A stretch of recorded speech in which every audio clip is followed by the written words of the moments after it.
What is up, friends? Welcome to episode 4 of ADHD with Amy. Today we're going to talk about time blindness and the idea of always being late. While you're here, don't forget to like, subscribe, and comment on the video, any questions you may have, but let's get started. So if you're someone who struggles with being late, time management, then you might struggle with time blindness. And so today I want to give you 5 tips to help you out with that. What is time blindness? So time blindness is essentially the idea that you have a difficult time with seeing how much time is passing when you're doing something, when you're watching something, when you're spending time. Examples of this might be you think you're going to take 15 minutes to get there to meet a friend and it ends up taking you half an hour. Or you end up being late to a meeting because you were in a different meeting or you overbooked yourself. There is a statistic that shows 98% of people with ADHD struggle with time management, whereas only 8% of the general population struggle with time management. So why is time blindness or difficulty with time management so much harder for people with ADHD? I thought that I was just late all the time and it was just this terrible characteristic I had about myself. But it wasn't until I got diagnosed with ADHD that I realized that it's something that's very common in those who struggle with ADHD. And the reason why they go hand in hand is because when you have ADHD, there's a lot of characteristics like messiness, forgetfulness, difficulty prioritizing, impulsiveness, and these are all characteristics of ADHD that contribute to being late. For those with ADHD, you have a tendency to forget your keys, forget your wallet. You might go to your car and realize you don't have your car keys, and so you have to run back, grab them, and go. In the same respect, if you're getting ready for work, people tend to just pick their one outfit and go. People with ADHD tend to struggle with picking outfits, making decisions.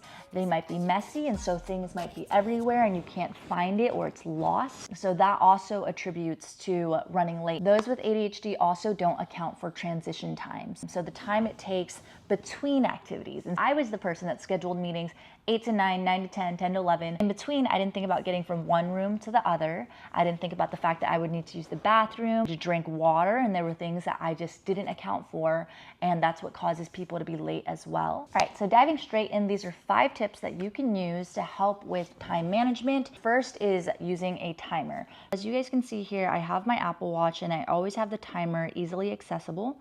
And in my timer, I can set timers for 5 minutes, 10 minutes to 30 minutes and 1 hour. And what I like to do is really schedule out 30 minutes for when I need to do work, 5 to 10 minutes if I'm doing something in transition, or even if I'm grabbing groceries, I'll set a 15-minute timer because it's so easy to forget how long it actually takes to do something. And by setting a timer, you're becoming fully aware of how long everything takes. I used to spend hours at the grocery store thinking I was in there for half an hour just because I wasn't aware of the time. Tip number 2 is to use physical activity to track how long you're doing something. So if I have to take a call, I will sometimes go on a walk and I'll set a timer and it'll show me physically how much I've walked, or I'll go on a treadmill and do work and I'll feel how fatigued my body is after 35, 40 minutes of being on my phone, working and walking. Tip number 3 is to schedule non-negotiables. So you want to have a few non-negotiables where you have to be there at a certain time. Now, if you don't have specific meetings that you have at those times, you can set your own non-negotiables. Maybe you have dinner with your partner at 7 p.m. Maybe you schedule a workout with a friend at 4 p.m. So just little things that will keep you in check. And the best thing you can do is have a friend be there and keep you accountable. That jumps into my next tip, which is learn how to time block. And this has been such a lifesaver. I'm still working on my time management as we speak, but time blocking has changed my life.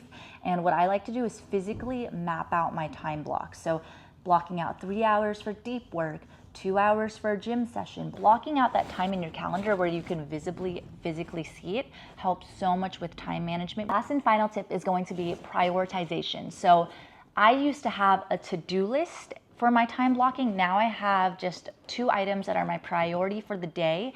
Making sure you have your number 1 priority, number 2 priority, and everything else can be listed afterwards. And if you struggle like I do to prioritize or understand what's more important, ask for help. Ask for a friend, ask for a mentor, ask for someone that you trust, and say, hey, this is what I think the priorities are. Does this look realistic to you?